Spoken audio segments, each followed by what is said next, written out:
ইরানে আবারও হামলার হুমকি ইসরায়েলের। চরম উত্তেজনাকর পরিস্থিতি বর্তমানে ইরান ও ইসরায়েলের মধ্যে। ইসরায়েলের প্রতিরক্ষামন্ত্রী ইসরায়েল কাৎজ বলেছেন, তেহরানের পক্ষ থেকে কোনো হুমকি পেলে ইরানে আবারও হামলা চালানো হবে। বৃহস্পতিবার তিনি হুমকি দেন। খবরটি রয়টার্সের। কাৎজের কার্যালয়ের এক বিবৃতিতে বলা হয়েছে, ইসরায়েলকে হুমকি দেওয়ার চেষ্টা করা হলে তেহরান, তাবরিজ, ইস্পাহান সহ যে কোনো স্থানে আমাদের অস্ত্র পৌঁছে যাবে। অর্থাৎ ইরান যদি ইসরায়েলকে হুমকি দেওয়ার চেষ্টা করে তাহলে তেহরানের, তাবরিজ, ইস্পাহান সহ যে কোনো শহরে ইসরায়েল আবারও হামলা করবে। বন্ধুরা, বুঝতেই পারছেন, যে কোনো মুহূর্তে আবারও হয়তো যুদ্ধ বেঁধে যেতে পারে।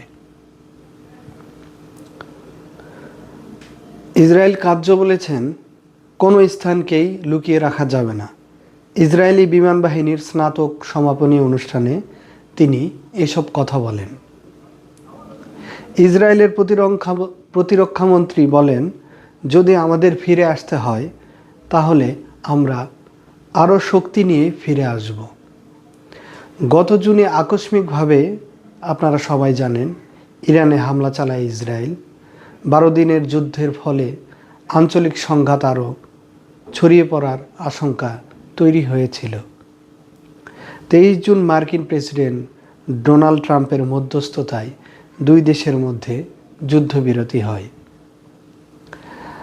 আসলে ইসরায়েল, মার্কিন যুক্তরাষ্ট্র সবসময় অভিযোগ করে আসছিল যে ইরান পারমাণবিক অস্ত্র তৈরি করছে।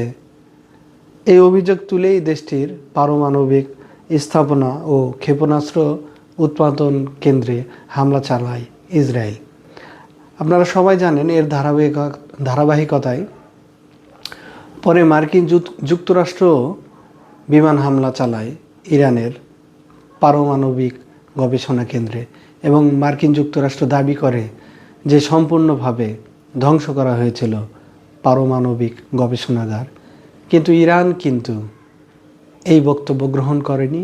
ইরান বলেছে, হামলার আগেই তারা সব গুরুত্বপূর্ণ জরুরি মাল, গবেষণাগারের যেসব জিনিসপত্র রয়েছিল সব কিছু সরিয়ে ফেলা হয়েছিল।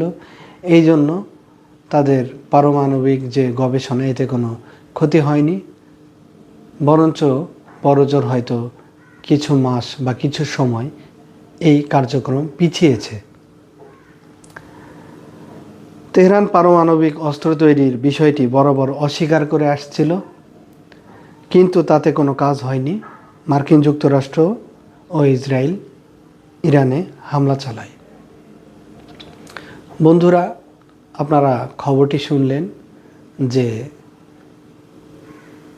ইসরায়েলের প্রতিরক্ষামন্ত্রী কাৎজ হুমকি দিয়ে বসলেন যে কোনো মুহূর্তে আবারও ইরানে হামলা হতে পারে।